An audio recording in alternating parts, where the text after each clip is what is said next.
Mateus 5, de 1 a 10. E Jesus, vendo a multidão, subiu ao monte, assentando-se, aproximaram-se dele os seus discípulos, e abrindo a sua boca, os ensinava, dizendo: Bem-aventurados os pobres de espírito, porque deles é o reino dos céus. Bem-aventurados os que choram, porque eles serão consolados. Bem-aventurados os mansos, porque eles herdarão a terra. Bem-aventurados os que têm fome e sede de justiça, porque eles serão fartos. Bem-aventurados os misericordiosos, porque eles alcançarão misericórdia. Bem-aventurados os limpos de coração, porque eles verão a Deus. Bem-aventurados os pacificadores, porque eles serão chamados filhos de Deus.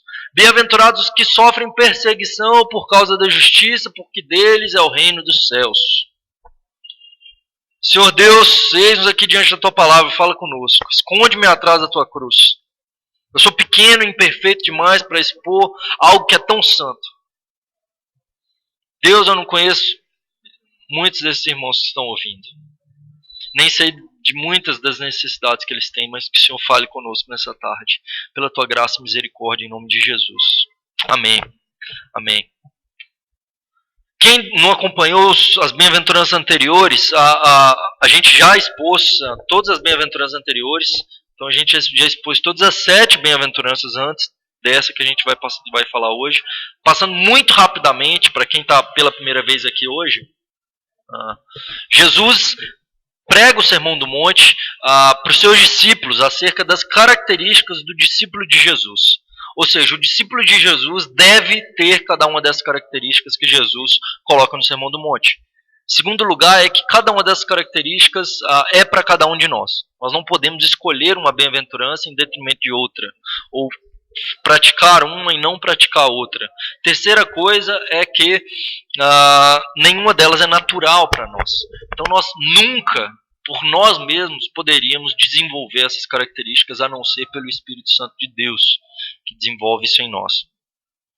Seus discípulos, inclusive os 12 apóstolos, se achegam diante de Jesus nesse monte, e ele começa a ensinar dizendo: Bem-aventurados os pobres de espírito.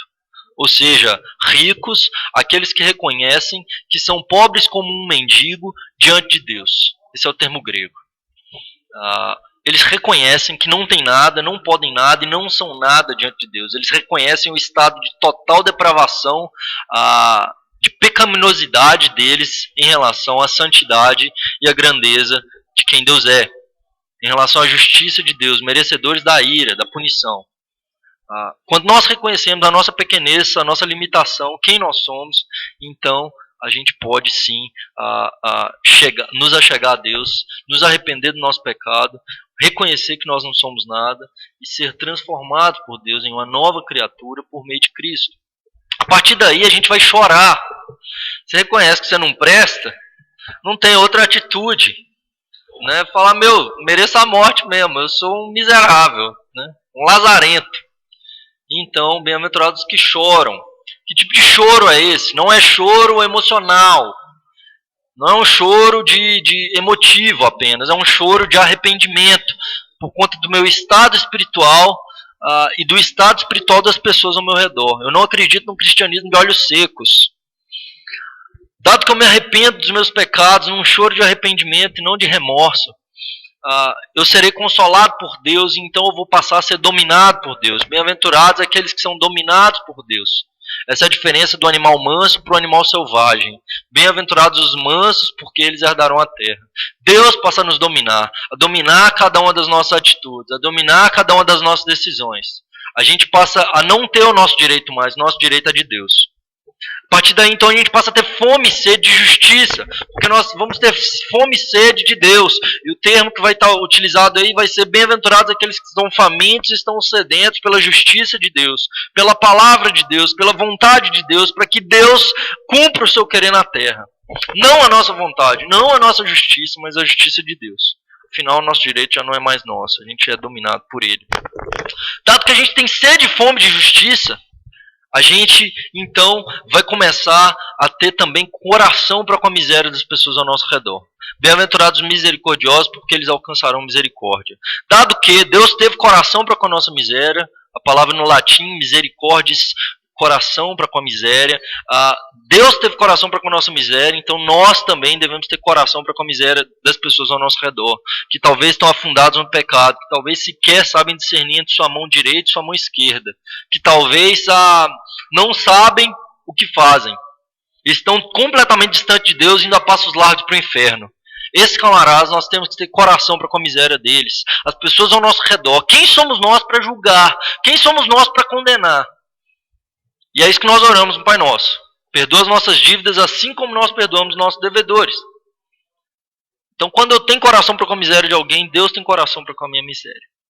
A partir daí, meu coração é limpo. Bem-aventurados os limpos de coração, porque eles verão a Deus. Sem santidade, ninguém verá o Senhor. E o cristianismo não é simplesmente fazer uma oração. É ser justificado por Cristo, tornado justo, ser regenerado, reconciliado, ter paz com Deus e prosseguir crescendo em santidade.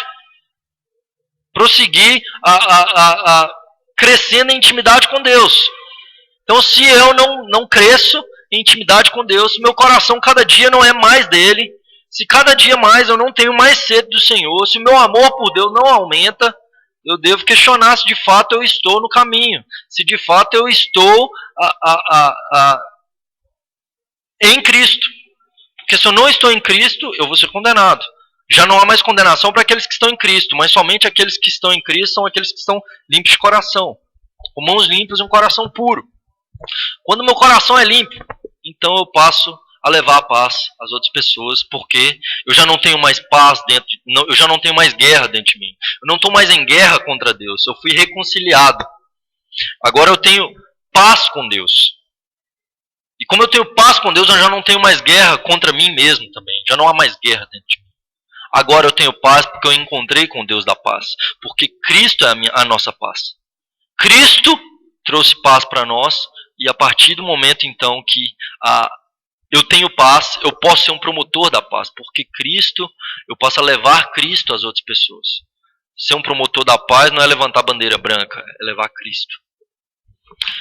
E quando eu começo a levar a paz, quando meu coração é limpo, quando eu tenho misericórdia, quando eu tenho fome e sede de justiça, quando eu sou dominado por Deus, eu sou manso, quando eu choro por conta dos meus pecados, dos pecados das pessoas ao meu redor, e quando eu reconheço que eu não sou nada diante de Deus, eu serei perseguido. Então nós chegamos no texto de hoje. Bem-aventurados, felizes, os perseguidos por causa da justiça, porque deles é o reino dos céus. O reino dos céus não é daqueles que não são perseguidos. O reino dos céus é dos perseguidos. O reino dos céus é dos pobres de espírito, que reconhecem que não são nada, que Deus é tudo e eles não são nada. E hoje, na nossa sociedade, o que é visto, o que é pregado, o que é defendido, é que infelizes são os perseguidos. É que a igreja perseguida, por exemplo, se você entrar lá na Portas Abertas, www.portasabertas.org.br, se não me engano, você vai ver a classificação dos países que mais perseguem cristãos. Cristãos são mais mortos no mundo hoje do que no passado. Então nós temos milhares de cristãos, centenas de milhares de cristãos mortos por causa do Evangelho todos os dias. E hoje, quando nós falamos de cristãos que estão sendo perseguidos e mortos por causa do Evangelho, nós pensamos, coitadinhos deles. Quão infelizes são esses irmãos. Como eles devem estar tristes. E como eu sou feliz porque eu moro num país onde eu não sou perseguido, onde eu posso ter a Bíblia, e eu sequer me importo com a Bíblia, eu mal abro ela. Ela fica aberta no Salmo 91, no 23 na minha casa, mas eu sequer movimento ela. Mas não, Jesus vem dizer exatamente o contrário. Quem é perseguido é que é feliz. Se você não está sendo perseguido, tome cuidado. Sua fé pode não estar alinhada de fato com o que seja o cristianismo. Porque se você é cristão, você será perseguido, essa é uma certeza. 2 Timóteo 3,12, o que diz lá? Esse texto eu tenho gravado para mim já há muitos anos, há mais de 10 anos. Paulo diz a Timóteo o seguinte: Todos aqueles que desejam viver piedosamente em Cristo Jesus serão perseguidos. Todos que querem viver piedosamente, uma vida piedosa em Cristo, estar em Cristo, serão perseguidos. Tem uma história, se não me engano, é de John Wesley. Esse camarada começou a pregar e muita gente começou a ser salva, ser transformada. Milhares de pessoas iam ouvi-lo. Mas ele também era muito perseguido. Ele começou a ser tão perseguido que chegou um tempo que as igrejas não queriam aceitar ele mais. E ele teve que ir pregar ao ar livre. Chegou um momento que ele disse que o céu é o teto da minha igreja. Minha igreja é o mundo. E John Wesley começou a ser tão perseguido que ele nem podia mais estar andando de forma livre. Só que chegou um momento que ele sentiu que ele não estava sendo tão perseguido mais. E naquele momento, ele parou, olhou e falou, tá muito tranquilo. E ele perguntou para Deus, falou, Deus, será que eu estou desviando? Será que eu estou perdendo a visão? Deus, será que eu não estou mais incomodando o diabo? Senhor, me manda um sinal, porque eu não quero me afastar do Senhor. Ao que uma pessoa reconhece ele, daqui a pouco ele olha, e a pessoa joga um tijolo na direção dele, e ele vira e passa o tijolo a 2 centímetros da orelha dele. Ele olha aquilo e a pessoa começa a xingar ele, porque havia reconhecido quem ele era. E daqui a pouco ele olha para o céu e fala, Senhor, obrigado. Obrigado pelo sinal. Nós seremos perseguidos, queridos. E muitas vezes nós queremos tranquilidade. Muitas vezes nós vivemos um cristianismo buscando uma cama, buscando estar tranquilo. E quando a gente vê que bem-aventurados são os perseguidos, isso vai totalmente contra o que tem sido pregado em muitas igrejas. Porque hoje, o que a maioria das pessoas deseja, o que a maioria das pessoas faz quando entram em igreja, é querer que Deus os abençoe da maneira que eles desejam. É querer que Deus retire toda e qualquer perseguição. É querer que Deus retire toda e qualquer dificuldade. É querer que Deus faça exatamente aquilo que eles querem. E tudo que eles querem, e tudo que qualquer pessoa normal nesse mundo quer, é tranquilidade, sossego, comodismo, dinheiro no bolso e ficar tranquilo e não ter que fazer nada. E é isso que muitas pessoas estão fazendo dentro da igreja. E muitas pessoas às vezes têm pregado, vem para Jesus que seus problemas vão acabar. Quando Jesus diz, não, se vocês me seguirem, vocês serão perseguidos.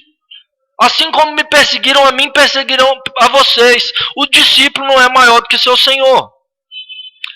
E essa pregação não é moda, não. E talvez alguns de vocês não vão querer ouvir e vão até querer ir embora.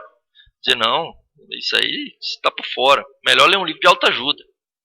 Dizer que eu não sou nada, eu não posso nada, eu não tenho nada, somente por Deus, e somente Deus merece a glória, que eu não tenho que estar no centro, e que tem que ser Deus, que a minha vontade não tem que ser feita, tem que ser a vontade de Deus. Não, isso aí não.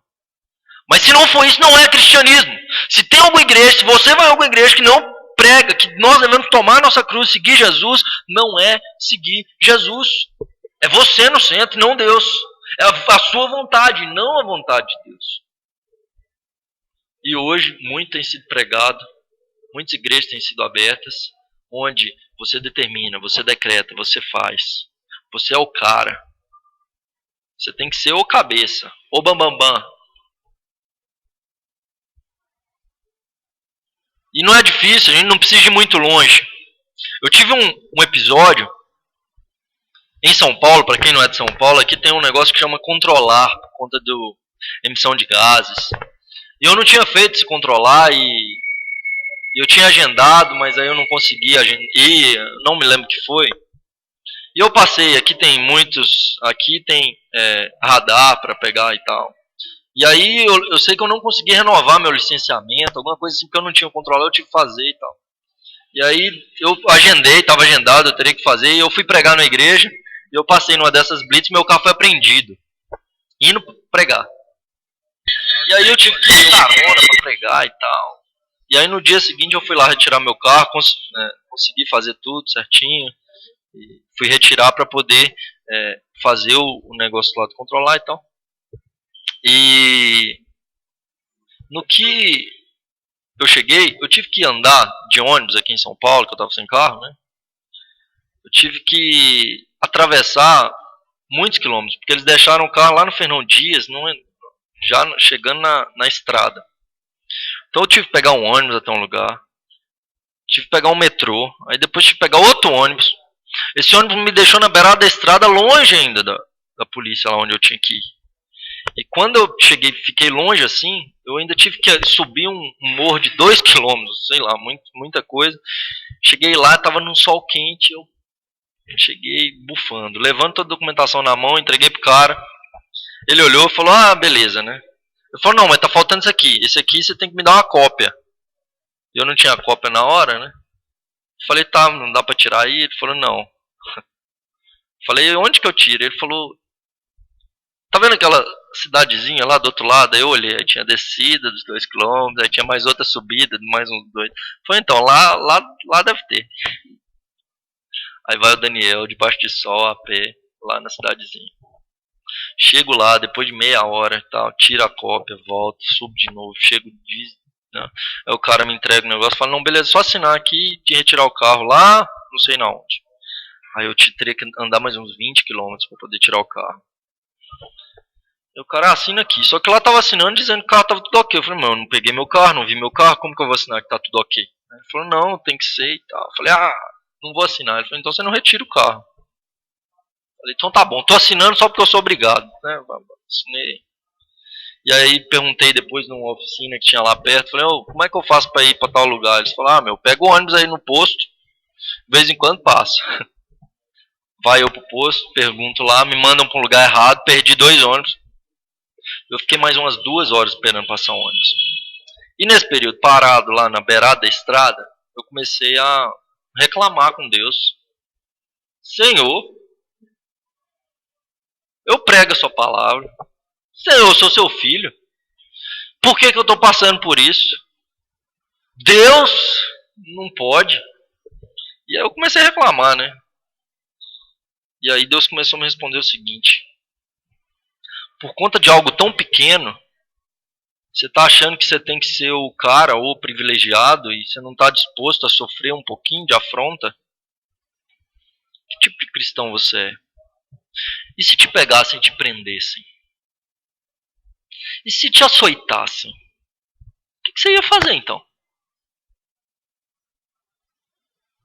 E aí eu tomei uma voadora no peito, né? Sozinho, na beirada da estrada. E aí aí eu olhei e falei, meu, que crentinho meia boca que eu sou. E aí eu comecei a adorar a Deus e falar, Deus, né? Aí a gente pode cantar, né? Te louvarei, não importam as circunstâncias, te adorarei, papai. Aí eu comecei a adorar a Deus e aí o ônibus passou depois de uma meia hora, né? Eu entrei no ônibus, cheguei lá no lugar, parou na estrada, eu falei, eu preciso de tal lugar. Ele falou, sei. Ele me deixou no meio do nada, eu falei, meu, se esse cara errou, eu tô ferrado, que aí nem ônibus é que eu pego.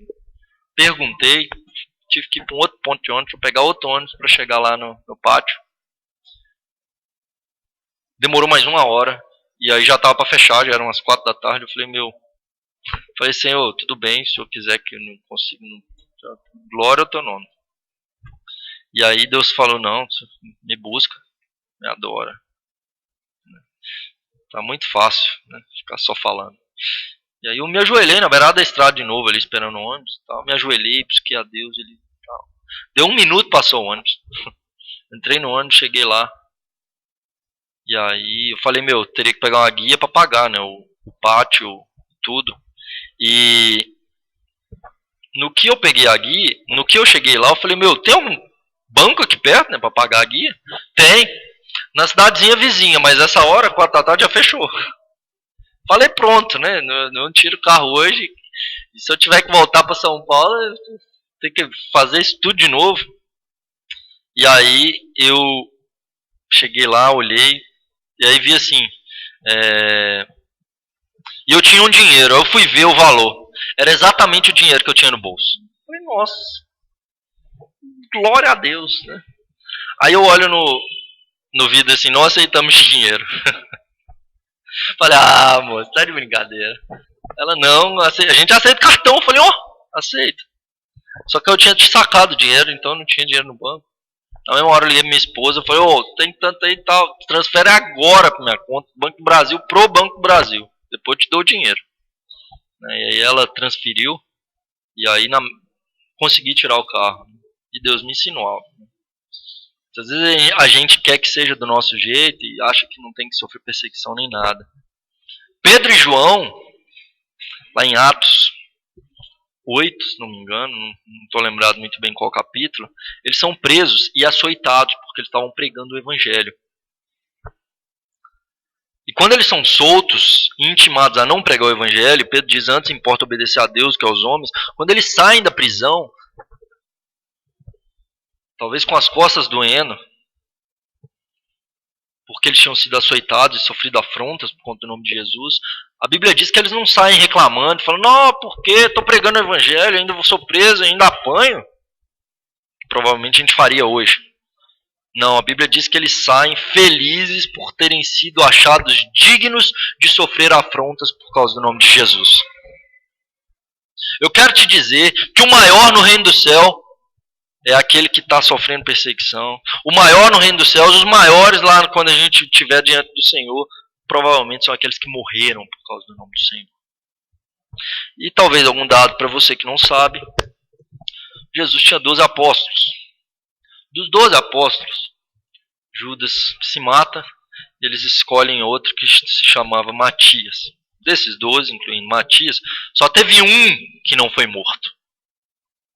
Que não foi morto, mas ele foi perseguido. Que foi João, que morreu de velhice. Mas ele foi preso, ele foi exilado para a ilha de Patmos, onde ele teve a visão de Apocalipse. Mas João, segundo a tradição, ele foi sob a ordem do imperador Domiciano, ele foi colocado dentro de uma caldeira com óleo fervendo. Talvez as mulheres, eu não sei se os homens fritam bife no óleo. Não sei se já caiu óleo na sua mão. Jogaram João dentro de uma panela gigante com óleo fervendo. Sabe o que aconteceu com João? Segundo a tradição? Nada. Diz que ele tomou banho com óleo. Deus não quis que ele morresse. Mas era para ele ter sido morto frito por óleo. Ele só não foi porque Deus não permitiu. André, irmão de Pedro, ele foi crucificado numa cruz em forma de X. Bartolomeu, que também era Natanael, ele foi açoitado, esfolado vivo, crucificado. Ele não parava de falar de Jesus, mesmo crucificado, e cortaram a cabeça dele. Onde isso aconteceu na Índia, onde ele pregou e levou muitos à conversão. André, que foi crucificado em forma de X, foi velhinho para a cruz. E quando ele vai para a cruz, ele se aproxima da cruz e diz, quanto mais próximo estou da cruz, mais perto estou de Jesus. Quanto mais longe estou da cruz, mais longe eu estou de Jesus. E ele fica crucificado lá, e ele ainda fala de Jesus para as pessoas, estando na cruz. O outro Tiago foi apedrejado até a morte. O Tiago, irmão de João, foi decapitado. Judas não Iscariotes foi apedrejado. Mateus, ou Levi, ele foi perfurado com lanças até a morte.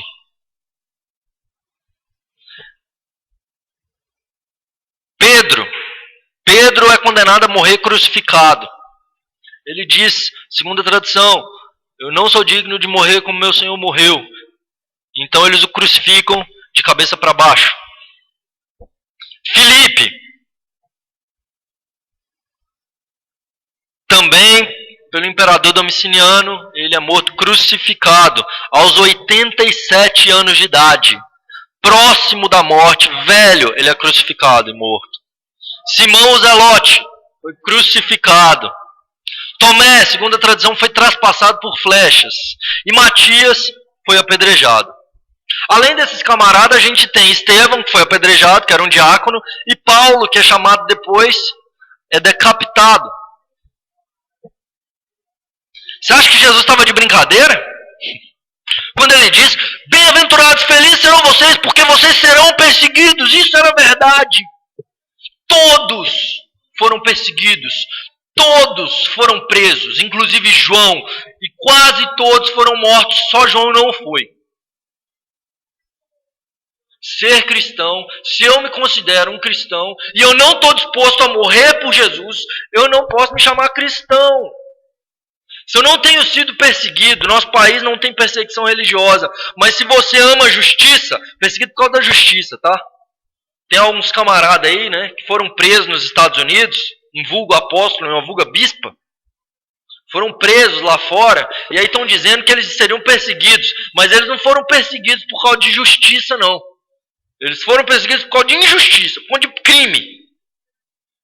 O que está dizendo nesse texto é por causa da justiça, é por causa do nome de Jesus, é por ser justo.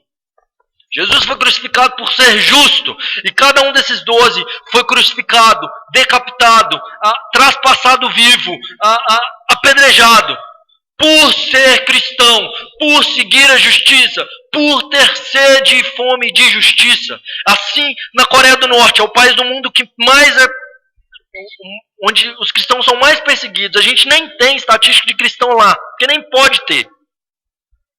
Os cristãos lá são mandados para campos de concentração e mortos. Você pregar o evangelho lá, você é morto. Isso é ser perseguido por causa da justiça. A Arábia Saudita é o segundo país do mundo que mais persegue cristãos.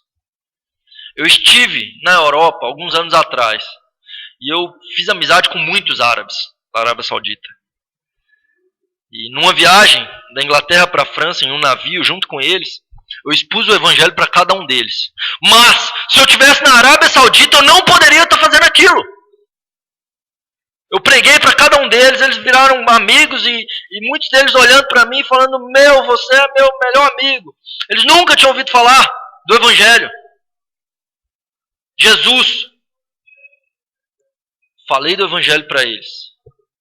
Eu tenho eles até hoje no Facebook.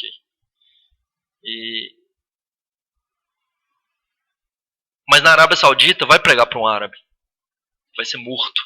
Pouco tempo a gente recebeu notícias do pastor Youssef Nadarkhani, no Irã, um dos países que mais persegue cristãos. Ele não queria que suas filhas fossem ensinadas no islamismo. E por causa disso ele foi preso e condenado à morte por enforcamento.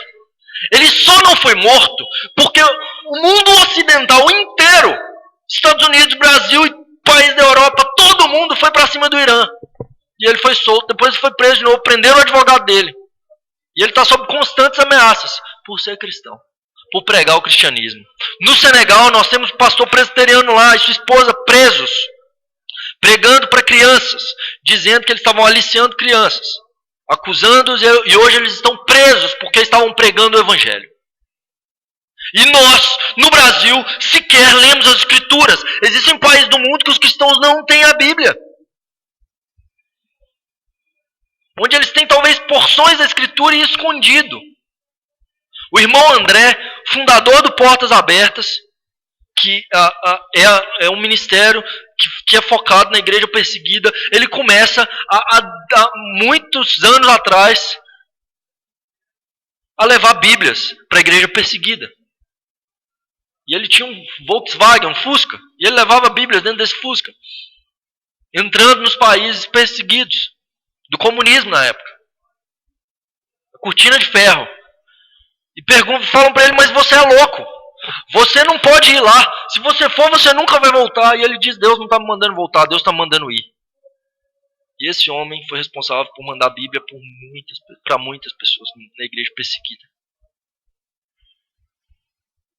E muitos se converteram, porque porque esse homem foi corajoso, pouco se importou se ele seria morto ou não. E ele esteve em risco por muitas vezes.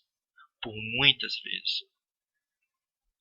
Certa feita, eu estava numa favela e eu estava pregando para um camarada e ele era traficante naquela favela. E eu comecei a falar que ele estava em pecado e ele precisava mudar de vida. E ele começou a olhar para mim e falar: meu, você sabe quem eu sou? Você sabe, né? Falei: sei. E nós somos feitos do mesmo material, eu sou tão ruim quanto você.